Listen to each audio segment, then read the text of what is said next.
Hi friends, இன்றைக்கி நம்ம என்ன பார்க்க போகிறோம் அப்படின்னா பீக்கங்காய் தோலில் வந்து சட்னி எப்படி செய்கிறது அப்படின்னு தான் பார்க்க போகிறோம்.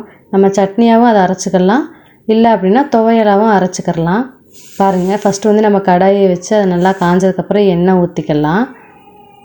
நல்லா எண்ணெய் சூடானதும் அதில் வந்து நம்ம கடுகு சேர்த்து நல்லா பொரிய விடலாம். நல்லா கடுகு பொரிஞ்சதுக்கப்புறமா அதில் வந்து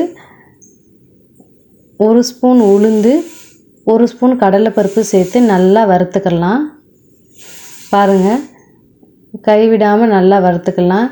நம்ம வறுக்கிறத நிப்பாட்டிட்டோம் அப்படின்னா அது கருகி போனாலும் போயிடும். அதனால் நல்லா வறுத்துட்டே இருக்கட்டும். நல்லா பொன்னிறமாகிற அளவுக்கு நல்லா வறுக்கணும். நல்லா லேசாக பொன்னிறமாக வந்ததுக்கப்புறம் அதில் வந்து காரத்துக்கு தகுந்த மாதிரி நான் வந்து 1 மிளகாவும் காஞ்ச மிளகாயும் கொஞ்சோண்டு புளியும் சேர்த்துருக்கேன் டேஸ்ட்டுக்காக.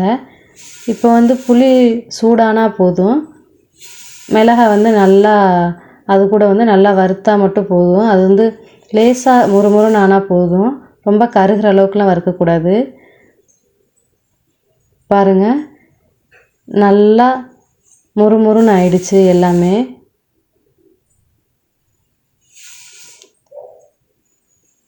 இது கூட வந்து நம்ம இப்போ வந்து பீக்கங்காய் தோல் வந்து சீவினதை நல்லா பொடிசு பொடிசான்னு கட் பண்ணாலும் கட் பண்ணலாம், இல்லை அப்படியே நல்லா அலசி நம்ம வந்து இது கூட சேர்த்துக்கலாம். பாருங்கள், மேலாப்பில் அந்த நாராக இருக்கும், அதை மட்டும் எடுத்துட்டு மித்த அடுத்து நம்ம சீவுவோம் பார்த்திங்களா, அதை வந்து நம்ம நல்லா சேர்த்துக்கலாம். நல்லா சேர்த்து எல்லா பக்கட்டும் பரவலாக ஆகிற மாதிரி நல்லா கிளறி விட்டுக்கிறணும். பாருங்கள், நல்லா கிளறி விட்டுட்டு அதுக்கப்புறமா இதை வந்து என்ன பண்ணணும் அப்படின்னா மூடி போட்டு நல்லா மூடி வேக வைக்கணும்.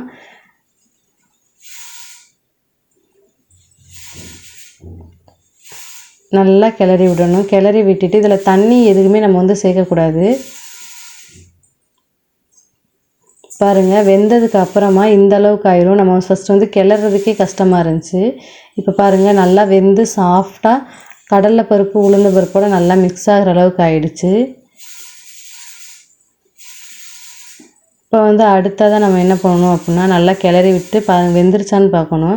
நம்ம கிண்டி விடையிலே தெரியும், ஏன்னா கரண்டிக்கிட்ட இப்படி அமைக்கி கிண்டி விடையில அதுவே கட் ஆகும். அந்த அளவுக்கு அதுவே சாஃப்டாக வெந்துடும். நமக்கே தெரியும் பீக்கங்காய் சீக்கிரம் வெந்துடும்.